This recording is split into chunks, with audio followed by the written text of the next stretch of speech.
আলাইকুম। আরেকটা ভিডিওর কথা বলছি। গাজায় গণহারে মানুষকে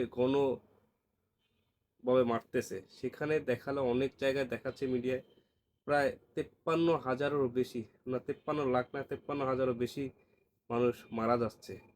এই ইয়াতে মারা যাচ্ছে। তাহলে এই যে গাজার, আসলে গাজার বিষয়টা আমরা যেটা বলছি, গাজার বিষয়টা আমাদের আসলে আমার কিছু করার নেই।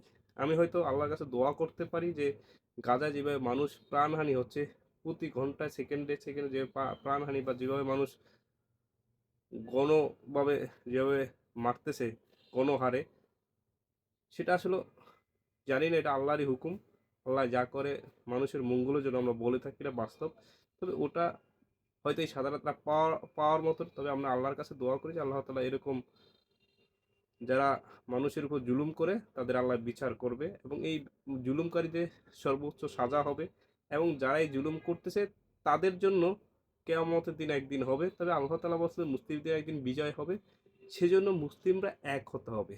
মুসলিমরা এক হতে হবে এবং তাদেরকে এক হয়ে কাজ করতে হবে। এবং ইসলাম যেটা বলে শান্তির ধর্ম, এটা আপনি যে শান্তির ধর্ম হিসাবে বা ইসলামটা ফুললি ভাবে ফলো করেন, তাহলে আপনি বুঝতে পারবেন যে ইসলাম কি বলে।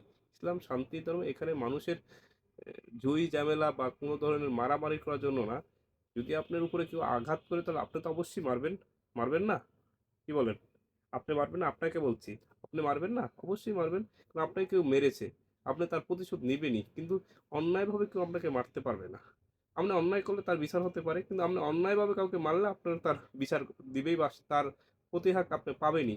ওই সেজন্যই বলছি, গাজায় যে সমস্যাটা হচ্ছে, আসলে আমরা দোয়া করব সবাই, সারা বিশ্ব থেকে দোয়া করবে, এবং যে যেখান থেকে পারে সহযোগিতা করবে। যারা মুসলিম কান্ট্রি আছে তারা সহযোগিতা করবে। তাদের উপরে আমরা আমরা দুঃখ প্রকাশ করছি যে আসলে এই নির্মমভাবে মানুষকে হত্যা করা বা গণহত্যা করা, এটা আসলে ইসলামে নেই। বিনা কারণে, কারো কারণ ছাড়াই কাউকে মারা, বা কোনো কারণ ছাড়াই তাকে করা, এটা আসলে একটা দুঃখজনক ঘটনা।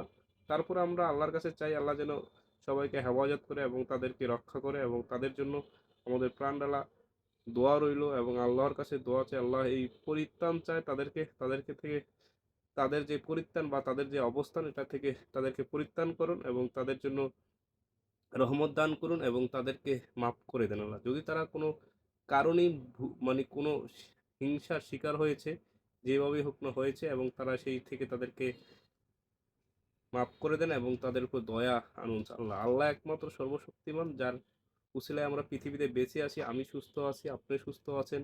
এবং এটা আমি বলতেছি, কথা বলার জবান পেয়েছি। আল্লাহ যেন আমাকে ক্ষমা করেন এবং মাফ করে দেন, এবং আমিও যেন আল্লাহর কাছে দোয়া করি, আল্লাহ তাআলা যেন সব মুসলিম পরিবারকে সুস্থ রাখুক এবং ভালো থাকুক। সবাই সবার জন্য দোয়া করবেন। সবাই ভালো থাকবেন, সুস্থ থাকবেন। আসসালামু আলাইকুম। আল্লাহ হাফেজ।